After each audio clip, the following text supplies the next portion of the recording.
Good morning. It's so good to see you all back for our second Education Grand Round session.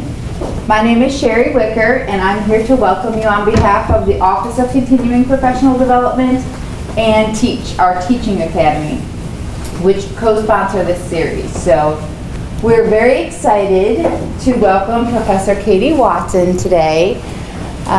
Katie comes to us from Northwestern, where she is assistant professor in the Medical Humanities and Bioethics program at the Feinberg School of Medicine.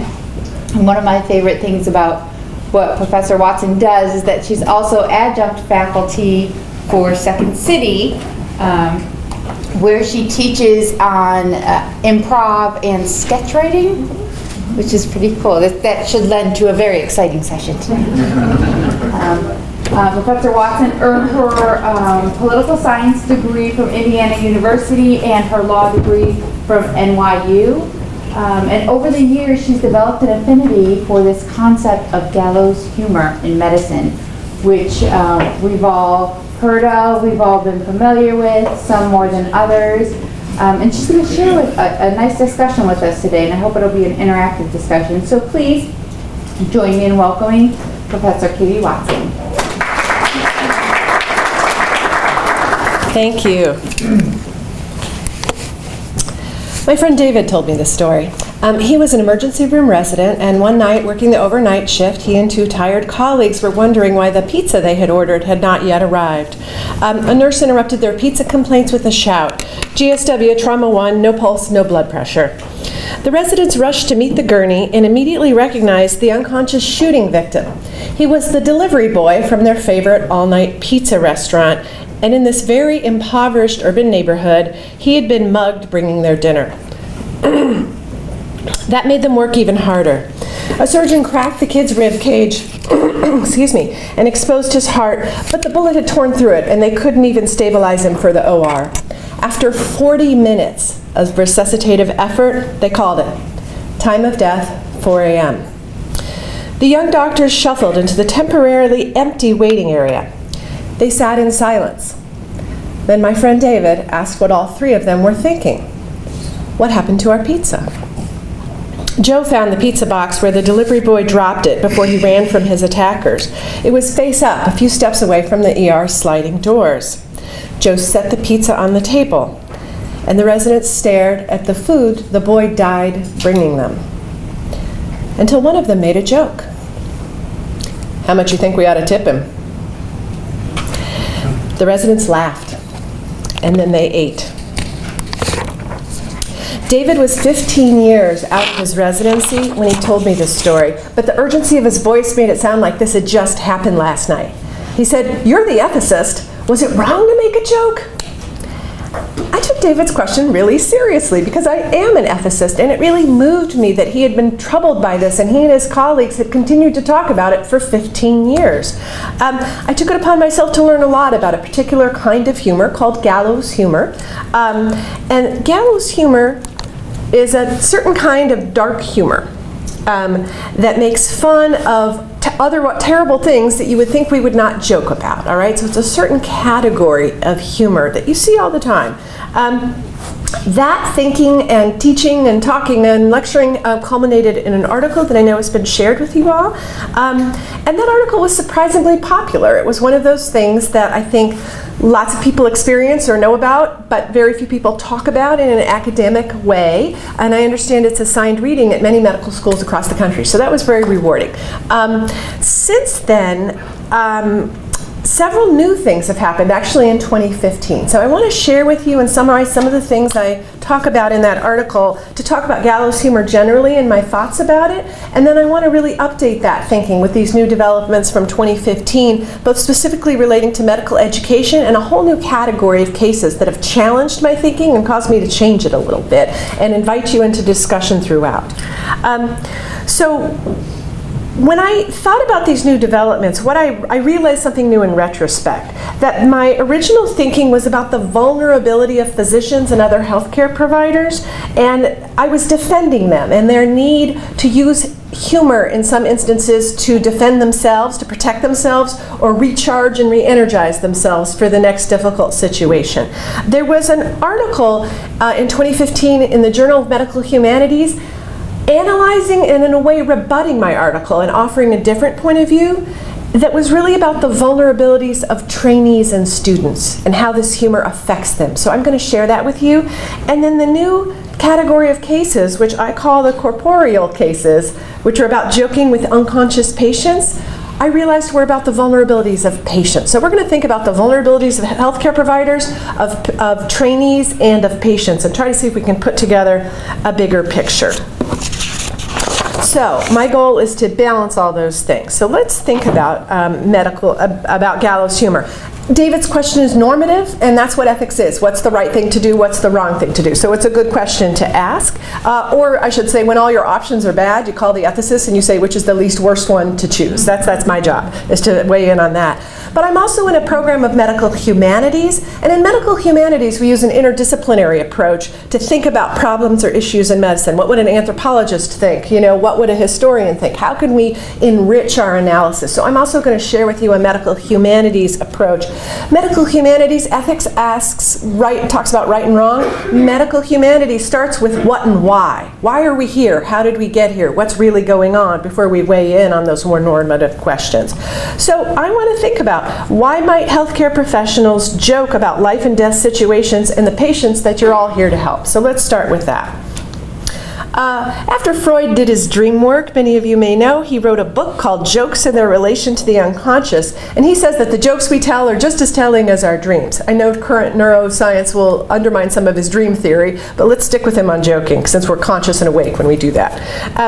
He says that joking serves really important psychological functions. The first function is avoiding what he terms the internal obstacle. He argues that the more shame, repression, or fear we feel about something, the harder we'll laugh at a joke about it. So a joke about sex, race, death, excrement, religion produces pleasure because it releases the psychic tension that we have that suppresses our civilized superego saying, you can't joke about that, and our id saying, but there's something going on here I can't talk about. So it releases this internal obstacle, this internal tension.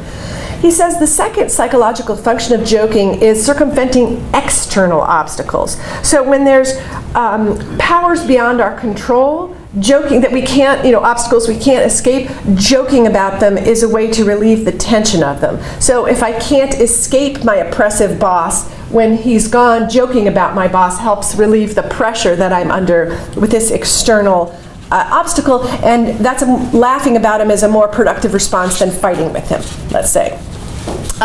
There's a really touching example Viktor Frankl writes about joking among concentration camp detainees about the idea we can't escape the concentration camp, but we can make jokes about the guards. And it's just incredibly moving in Man's Search for Meaning. He writes about the life-saving quality of humor in these horrific circumstances.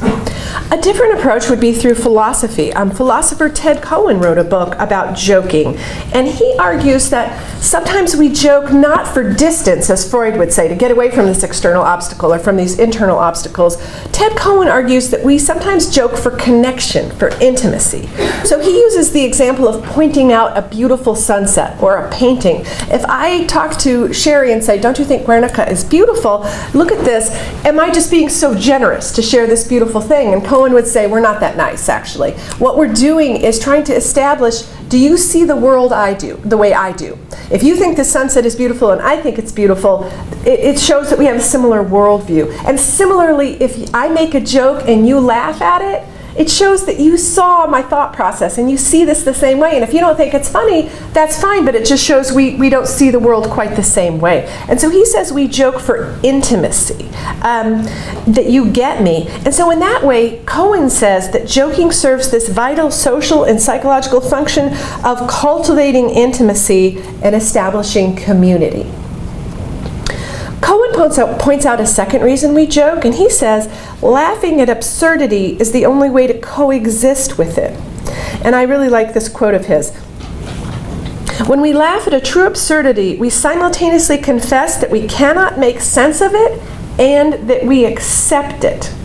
We can dwell within the incomprehensible without dying from fear or going mad. It's just a way of saying, this is ridiculous and I can't change it. Let's just move on. Let's accept it. So thinkers like Freud and Cohen and others focus on the emotional reasons that we joke.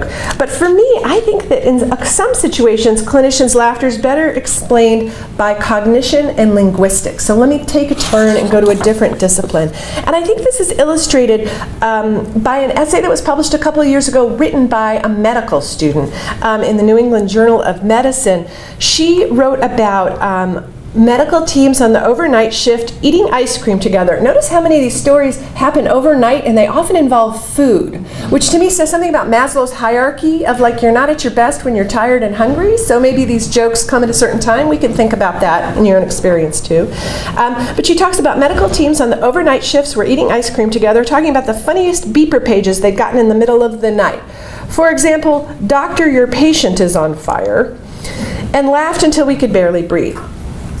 Now, she goes on to excoriate herself about how terrible it was to laugh at these things, and I think she's too hard on herself, and here's why. Let's forget these deep analyses of coping and bonding and that sort of thing. One reason doctors might laugh about the page, and mark this, after the fact, I mean, they dealt with the page, right? This is not in the moment. This is later, recounting it.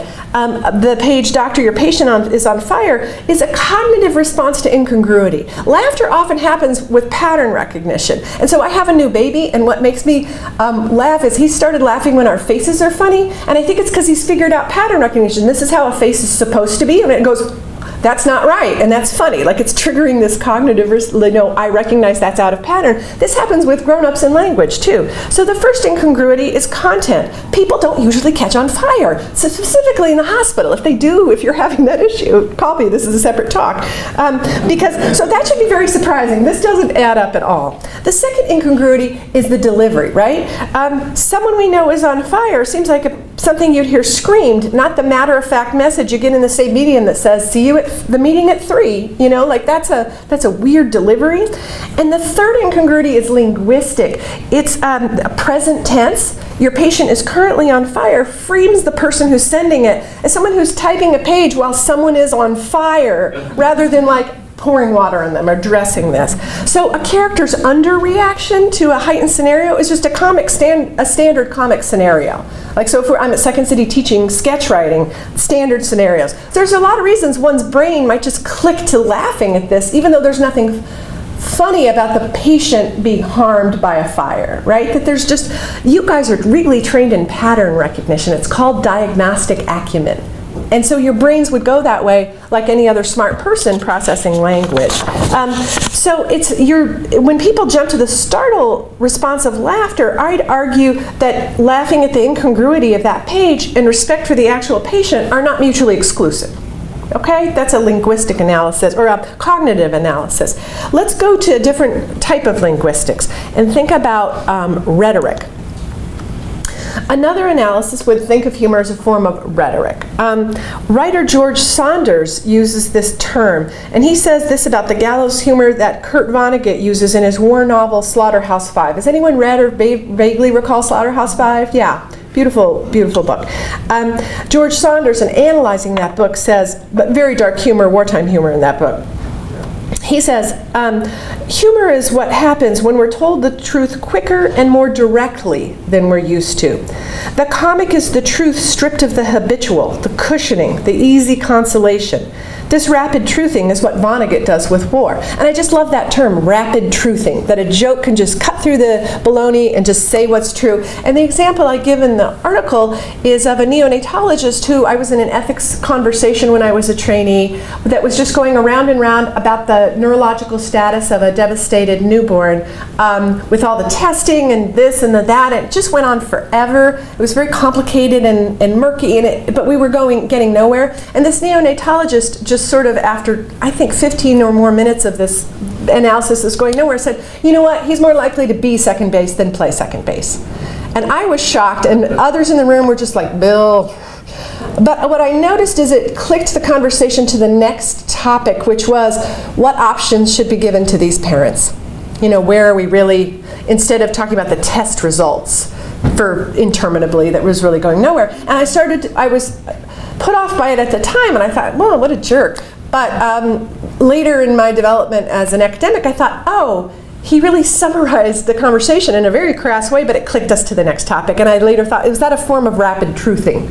Unpleasant, but clicked us to the next thing. There's also a literary analysis that we could do. Raise your hand if you've read or heard of The House of God. An old, oh, look at everyone, we're dating ourselves, but that many were offended by. So of course I recommend it to you if you haven't read it.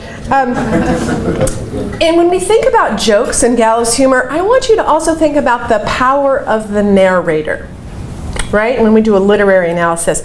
One objection to humor and joking about patients is it seems to violate the principle of joking up, and this is an important concept in comedy, the idea that it's okay for the less powerful to make fun of more powerful individuals or groups, but the reverse, joking down, is not permissible. It's why it seems like, women might be able to make a joke about men, or people of color might be able to make a joke about white people, that if the reverse joke was made, it wouldn't feel quite as okay. And that depends on an analysis of who's up and who's down, which we might disagree about who's in power and who's not. And so the example I give is like our medical students get to put on a show making fun of us, but if we put on a show making fun of the medical students, like that would not be okay, although it would be very funny and we could.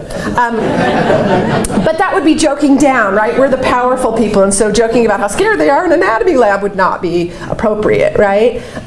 So often when we think about the narrator's power, if a physician or a healthcare professional is making a joke about a patient, it feels like that's an abuse of that power, that's the up-down relationship. But when we analyze the content, are they really making fun of the patient, or are they making fun of this absurd situation and this challenge that they are out of control, and so it's really not about the patient, and the up-down is a different analysis, right? And that can often account for why different people on the team will read the joke differently and say, I think that was inappropriate, no, I think that was okay, right? So talking about who's up, who's down in your power analysis.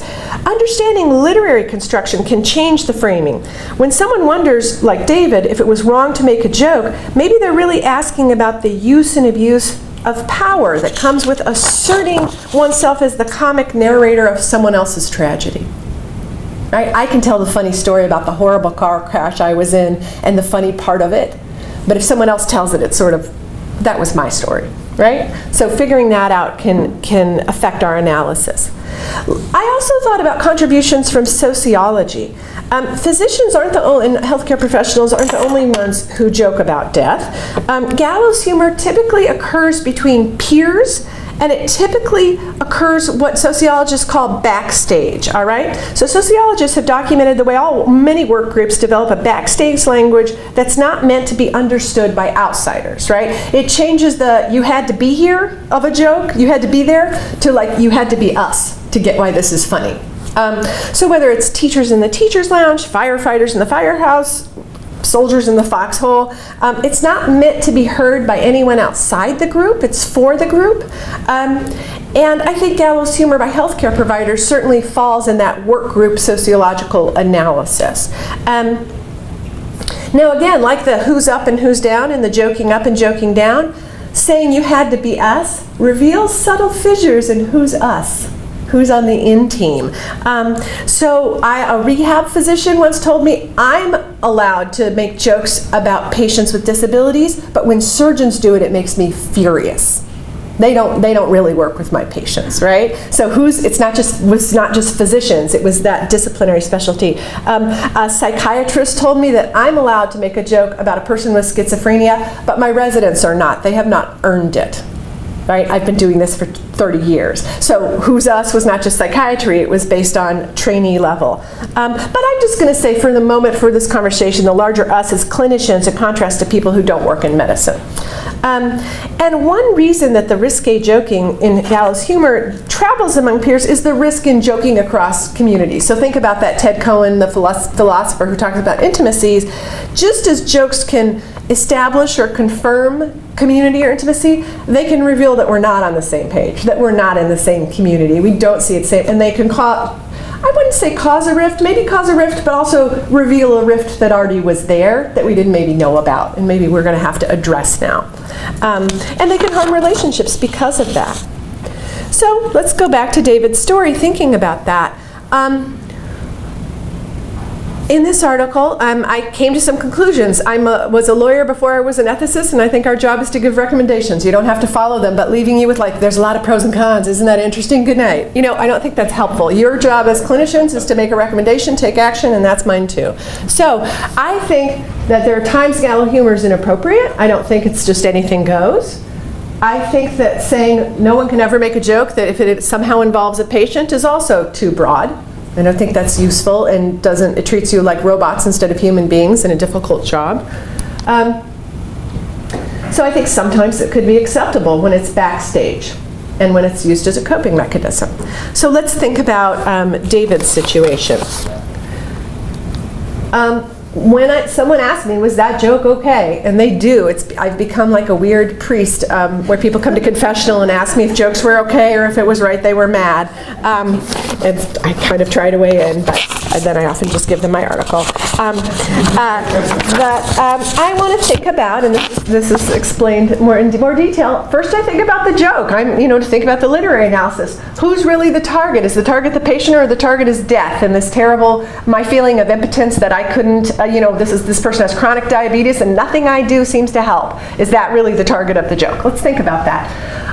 The harm to patient care. Could the joke harm the way care is delivered in the future by biasing the healthcare professional's interactions with that patient in the future? Does it harden you to them? Does it harden you to a group of patients? If you're making fun of an obese patient, does it just make you treat people with obesity with less respect and dignity just writ large as a group? I worry about patient care and that repetition of stereotyping jokes. Harm to the profession, by that I mean diverting anger, right? So really what you're angry about is the way you're overscheduled and overworked, but you're taking it out on the easy punching bag of the patients who are frustrated they've been waiting, right? And you need to step back and say, I'm not really mad at them. I'm mad at this other structural problem that I really ought to address, right? Instead of letting that pressure, the Freudian, I'm going to let go of that tension in this joke about the patient. And harm to others. Who's listening to the joke? Something that could seem perfectly ethical and okay backstage when some other patients or families could overhear, maybe a new student is listening, that could change the analysis of who else could be harmed by this. Next, I want to ask about the clinician's relationship to the joke. I want to ask intent. Why are they joking? Are they joking because they've got to treat the next person who comes in the emergency room and they have to eat and they got to make a joke before they eat food that a kid died bringing it? I mean, that's just ridiculous, right? That's absurd. So is the intent to do something good ultimately, to cope with something difficult when you don't have time to unpack it and have a discussion group about it? Or is the intent just to be the popular guy, the jolly bully who gets a laugh, right? That just feels different to me. It's also impact. How could it affect the clinician? Is it keeping someone closed to experiences that really they ought to be able to process? You work in oncology, it's going to be sad sometimes. If it's something you're just going to have to be able to deal with. Is it cutting them off from something? And then frequency. I make the analogy to crying at work. You all have incredibly difficult jobs, and if never in your life you were emotionally moved by a patient, I'd think, well, that's unusual. You work in challenging circumstances. If someone cries at work, I have no problem with that. Sometimes things just get you. If you cry at work every night, we have a problem, this isn't working. They're your coping mechanisms. If someone makes a really dark joke about a sad situation, I can analyze it as a one-off. But if every sad situation they're making a really harsh joke, I would say you have limited coping mechanisms, and we should talk about that, right? So it's a different thing. If that's your one tool in your tool belt, we should maybe talk about that. So for me, when you think about this joke, how much ought we tip him? I think the butt of the doctor's joke isn't the patient. I think it's death and their inability to save this kid. I think patient care wasn't harmed. They tried to resuscitate him for 40 minutes. I mean, they did everything they could. I think the external obstacle was this neighborhood's staggering poverty and crime rate. This was at the height of the crack epidemic in an urban area in which they just saw the carnage of this and the lack of police response and the lack of community support. And there was nothing these residents could do about that socioeconomic moment, historical moment in that neighborhood. So they were powerless to alter the structural factor. It's important to me that was in an area where there were no family or other patients that could hear it, and that they needed to eat to get to the next patient. So I think the motivation was to integrate this terrible event and just get through the shift. So in my opinion, when a terrible joke is the only bridge between horror and necessity, gallows humor can be a show of respect for the work that lies ahead. That's how I came to think about David's joke. Now, so that's about the vulnerability of healthcare providers and how hard your job can be and different coping mechanisms. I want to shift gears and think about trainees and share with you some thinking from an article that just came out truly a couple months ago. And Professor Nicole Piemonte wrote an article really in response to my article. She starts by saying, my piece is so great. So you know when the butter starts, the critique comes next, right? Like it's so fascinating. She's read out a bunch. I really like this person. I've been in correspondence with her, so I'm just kidding. I'm amazing, right? Here it comes. And yet, you know how this starts, how this goes. Okay, so she says that when she retells the pizza story and says that she expected, since I'm an ethicist, that I was going to say this is just horrible. This is physicians gone wild, and they have to be corrected. And of course I know it. And she thought it was inappropriate and dehumanizing, and was surprised that I didn't say so. And she thought my argument was very powerful. But she focuses her article on trainees and the harm. And I know you are a more recently developed medical school, so I really wanted to bring this to you to think about this as clinicians take on these now not so new, but new roles as mentors and faculty, right? She thinks that it's not appropriate for trainees, and it teaches trainees the wrong things to hear this kind of joking. I'm going to share with you two cases from my own students and then come back to Piemonte's argument, and we'll apply her argument to my students' issues. Here's the context. My students, like yours, do their third-year rotations, and we in the ethics faculty see them in these clerkships, and we have student ethics conferences where they have to bring cases that they see in their clerkship rotation, and they each submit an ethics case, and then we have an ethics case conference where the faculty member sits with 8 to 15 of them, picks cases or picks themes, and then has an ethics conference with them on their cases that they have brought, that they have observed in their rotation. So these are two cases I received from people on their psych rotation, third years, just in the last couple months. So here's one. Staff nicknames.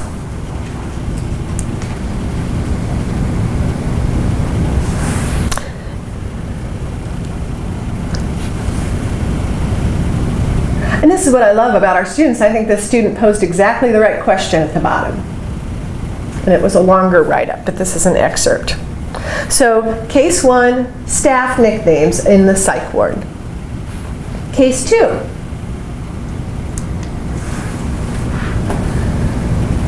This is the team laughing out of earshot. So fitting, they're both backstage. Patient says he was born with eyes half closed in Denver and had to be rushed to sea level. It's okay to laugh at that, I think. Now, but I love his analogy.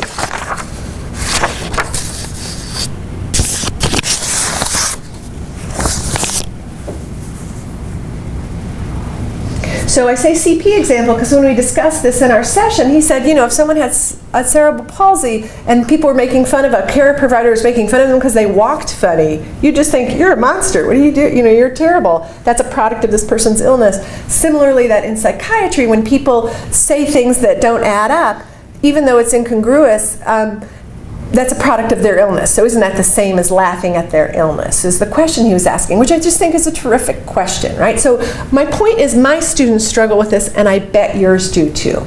Okay, so let's go back to Piemonte's article, which I encourage you to read. She says she thinks that my most compelling insight is about this existential incongruity and the idea that that humor in the face of the powerlessness that comes with the disparity between what we're expected to do and our limitations. That in medicine you're supposed to fix everything and not think that these terrible things are so terrible or these disgusting things are disgusting at all, and that incongruity is humor helps with that. She thinks that's the most compelling argument. And she offers an alternate response. Her first response is, hey, let's find better coping mechanisms, right? She says that she feels like that even if it's a means of dealing with powerlessness, it seems that clinicians and students too often engage in this humor unreflectively. And I agree, that's part of the reason I wrote and have spoken about this, because I think we should be reflective about this. She says that when it comes to joking about others' suffering and death, I wonder, and it's one of those things when people say, I wonder, you're like, they don't wonder, they know. I wonder if there is not a better way to cope with tragedy, one that is less defensive and not dismissive of others' suffering. She suggests we advocate and perhaps even teach less passive forms of coping that don't come at the expense of trivializing something that for a patient's friends and family might be an unspeakable loss. And I think she has a fair point. She wonders about what's being communicated implicitly or explicitly to students who are learning to be caregivers when they hear this kind of humor and when that's the way we deal with the incredible sadness that is part of our jobs. She suggests peer discussion groups, and I think that she's exactly right. That can be incredibly helpful for processing the challenges of your jobs. She says that this kind of intentional reflection can help people recognize they have the ability to remain open to moments of existential suffering and the reality of death. And I completely agree with that. She also offers a structural critique. She says, go big. These lists of do's and don'ts are stupid and miss the point. They're too small. She says that Gallows humor is symptomatic and indicative of a much larger problem in medicine, namely medicine's failure to address adequately the complexity of illness, suffering, and death. It's my view that reorienting the conversation away from whether or in what context Gallows humor is acceptable or unacceptable and toward the reasons why students and doctors feel the need to use this humor offers richer insight into the issue. And again, I think she's got a great point of like, why do people have to move so quickly and that they don't have a moment to process something that really is very monumental? Why is it that we have to take on so much, that we're expected to be so perfect, that people get angry at us for things that are just unfair? To talk about those bigger structural critiques. She critiques this emphasis on efficiency and productivity that can lead to this is the only way we can process emotions. And I think she's dead on. I think that's a good critique. She talks about observing role models doing bad behavior contributes to a process that analysts call de-idealization. Students came to medicine for great reasons and they become de-idealized. And sometimes we think of it as like, well, this is what the work is like. You know, it's not exactly what you idealized. But I think that that's something we have to think very carefully about. So what I disagree with her is she says if we had these kumbaya groups, there'd be no more Gallows humor. And I just disagree with that, right? So I want to say, yes, let's have more space for reflection. Yes, let's tackle these bigger structural issues. And that's kind of what I talk about with the external obstacle stuff. But also, I still think it's going to happen. I disagree with this conclusion that we would not, no one would be using humor for temporary coping. So let's go back to those student cases to think about why I don't think that would be true. And I'll just flip backwards. The first one, the nicknames, I agree. So if we could talk about how hard it is to work with people with psychiatric illness day in and day out, and why the staff is under such pressure, and how this might lead, I think the student is right. The idea that it could engender a working environment that allows for a certain amount of disrespect or lack of sympathy. I think we could talk about that. And I think Piemonte's analysis of how this affects students, to hear people use callous nicknames for patients, I think it's right on. And I think that there's something a little toxic happening here if it's allowed to snowball. this attitude toward patients. I do worry about that, the callousing, the hardening there. But this example is a cognitive linguistic one of the idea that the patient says something that's really a very funny concept. And yes, it's a product, excuse me, of his illness. Another example the student gave us was of a psychiatric patient being asked about medication responses, and the person would say, the person just went through the list of side effects, and she would say, yes, I'm trembling all over. And they'd say, no, you're not. I mean, you're not physically. And she'd go, well, and then she'd go to the next side effect. They'd be like, no, that's, my tongue is purple. No, it's not.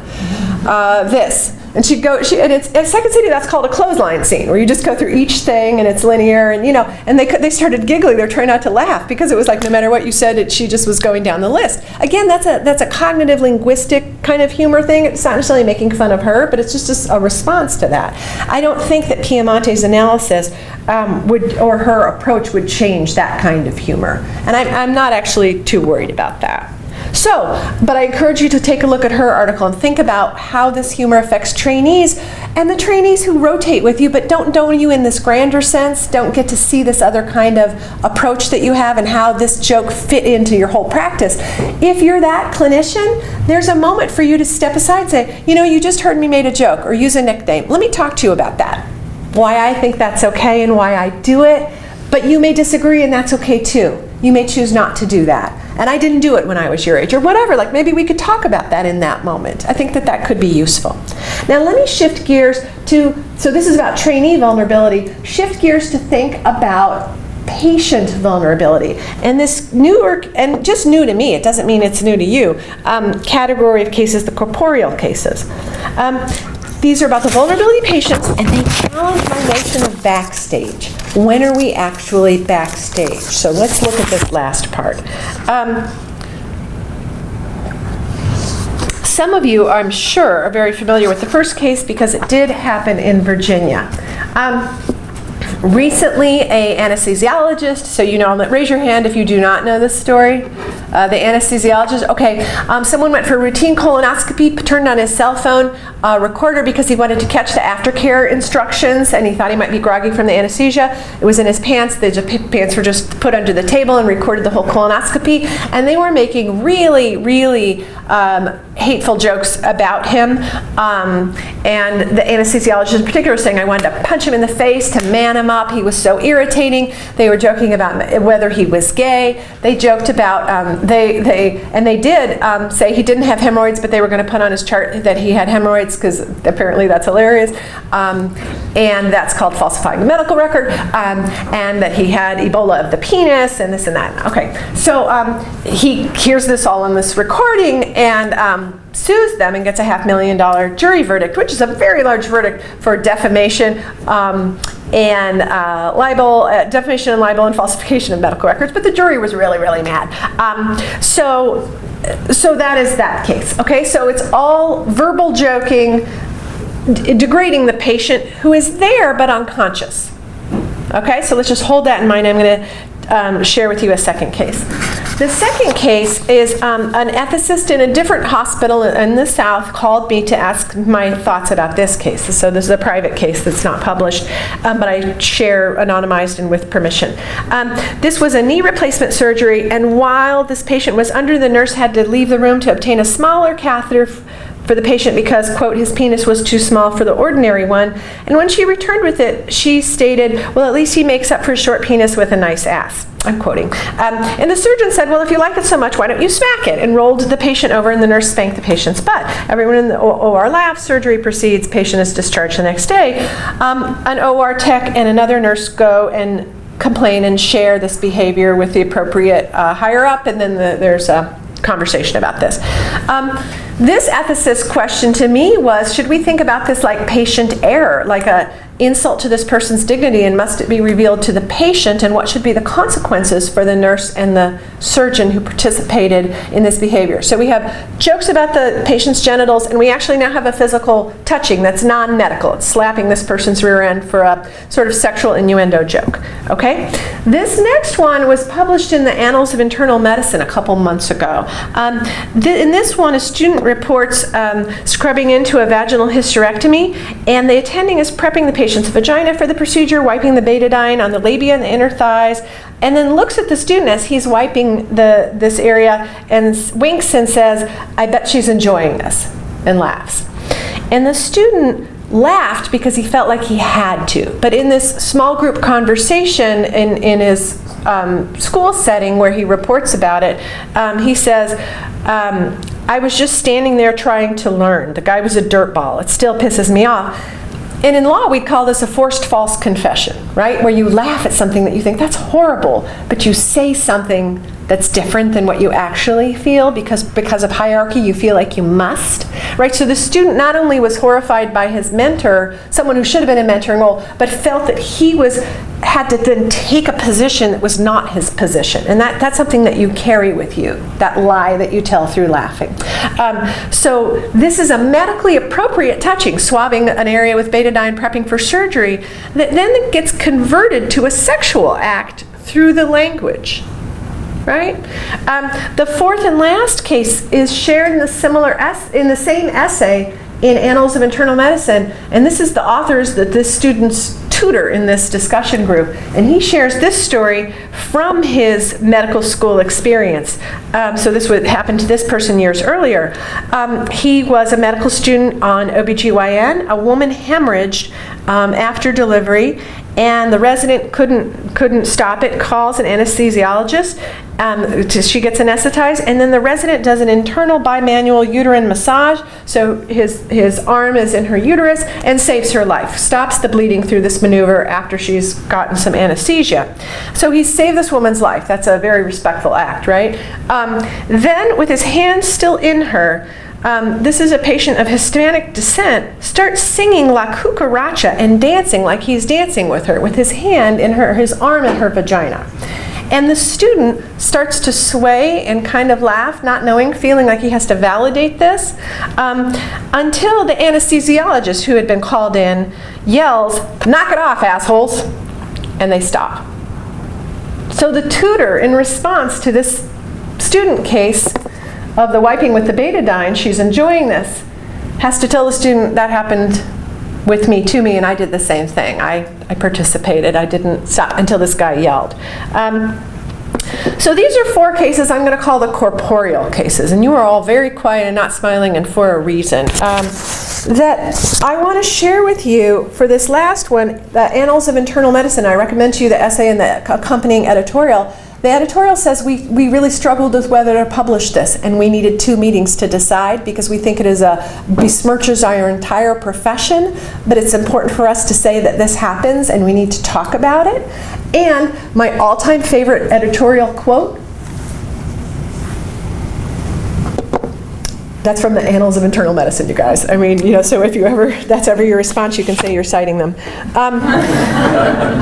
So let's think about these cases as a group, and let me put them back up here. And here's what's interesting to me. So we've got these 4 instances of unconscious patients. We've got, this is a verbal, the jokes about the patient having Ebola of the penis and such. We've got the butt slap that's not a medical interaction and then joking about the patient's genitals. She's enjoying this, it's verbal. An appropriate physical thing, but then that gets converted. And we have the verbal and then the absolutely non-medical, horrible physical stuff.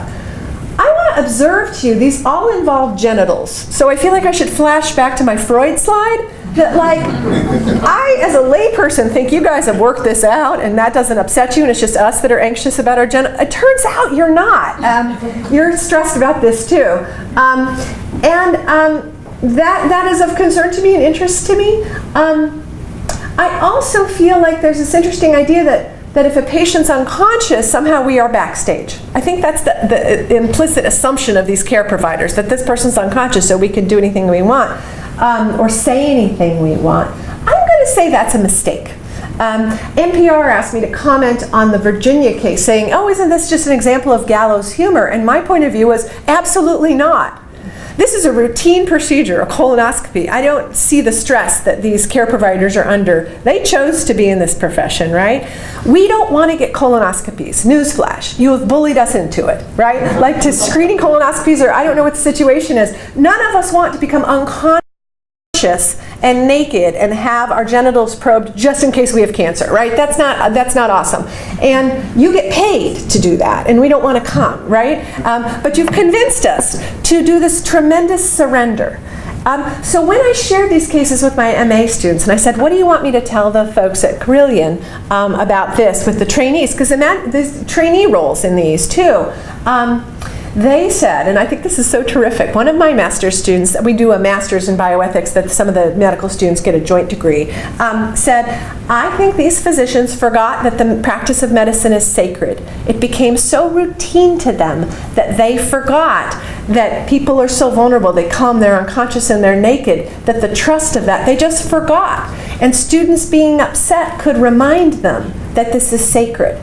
And I just thought that was really a lovely summary of it. And another student pointed out, I think you should talk about the power of language to transform action. So swiping the vagina with betadine was an act of care and of medicine because there was going to be a surgery. But when a joke was made, she's enjoying this, it converted the exact same action into essentially an act of sexual assault. Right? And same with the la cucaracha, that this is an action, a life-saving action, got turned into a sexual assault. If it was at a fraternity with a drunk person, you'd say that person's going to jail, right? Because it wasn't consented to. So these patients became the butt of the joke, and they were present. So a third point students made was about boundaries, that the presence of the patient, even though they're unconscious, and let's even set aside what people remember under anesthesia, that their presence made it still this medical interaction, that they weren't backstage. And one student used the analogy, if someone was deaf and they couldn't hear you, and a patient was deaf, and they turned their back and you made a crummy joke about them, you wouldn't say, well, that was okay, I was backstage. You should think of them as if they were deaf patients. You know, just because they can't hear you doesn't mean they're not present. That you're in the moment of treating them, so you're not backstage by definition. You're involved in your work, and that's a different boundary than being sort of like back in your lounge moment making a comment about that. And I thought that was all really insightful. So it brings me to my final questions. Oh, let me share with the outcome. So I already told you, and you probably knew, the $500,000 verdict, which, you know, I want you to do good medicine and respectful treatment because it's the right thing to do, but if you need a $500,000 verdict to incentivize you, pass it on to your colleagues. The butt slap, here's what's really terrible, and this ethicist was just really struggling with.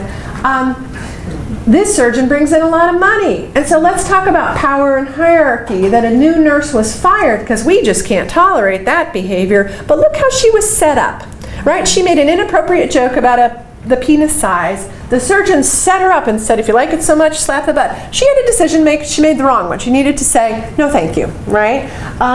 But a powerful person and an older powerful surgeon and a new nurse, she's set up for this. Again, it's like the student who la cucaracha is doing this horrible, like, I don't know what to do. I would argue she might be in that position too. I don't know how eager she was. He escalated it. She went along. I don't think either should be fired. I think there should be some serious interventions and some consequences, but this is a teaching moment for our staff too, to say, why is this so inappropriate? And personally, I would tell that patient, because when you say everything we do is transparent, it does change behavior, right? And I would. But that sends a horrific message about hierarchy, that outcome, which I really struggle with that. And then there was no consequence. These happened a little while ago. And there was no report or no outside consequence. So this goes back to Piamonte's peer group, reflective group discussion suggestion. That's what was happening, and I think that's great. Hopefully it empowered these two people, if they ever were in similar situations, to behave differently or respond differently. But as an ethicist, in medical education, I struggle when we hear about challenging things, and we never disclose or intervene unless a student says we want you to, which they never do.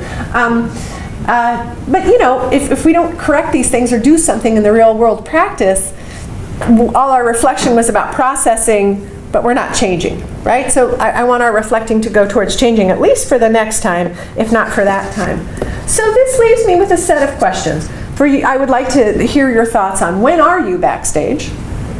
What's the difference between joking and bullying? Like, those corporeal cases just seem like bullying. Like, if you were in junior high, I'd be like, knock it off. Like, and let me point out, another student pointed out, if we did any of that in anatomy lab, we'd be kicked out of school.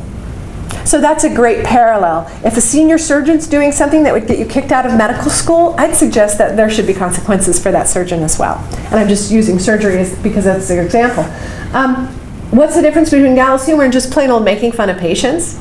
Like people now say, oh, it was gallows humor, therefore it's like, okay, it's like a touchstone, a home base. And the last one is when I said I'm thinking about, it's changed some of my thinking, the corporeal cases. Are we capable of making these distinctions in practice? I've offered you some really fancy rationalizations about certain kinds of joking. Maybe that's an analysis we can do on paper when everything's slow and calm, but that we really aren't capable of discerning in practice. Wait, that one was off base because of this, that one, it sounds, kind of challenging, but actually it's okay because of this. Maybe that's just too complicated. And these corporeal cases have almost made me more sympathetic to the administrators who say, I don't want to hear nuanced discussion about which jokes are appropriate and which aren't. Cut it, no joking. If it involves a patient, it's not funny, right? I resist that. But when I look at some of these cases, I think, well, it is a simpler line, isn't it? So I welcome your thoughts about anything and these things in addition. So thank you so much for your time and attention. I welcome your questions and comments.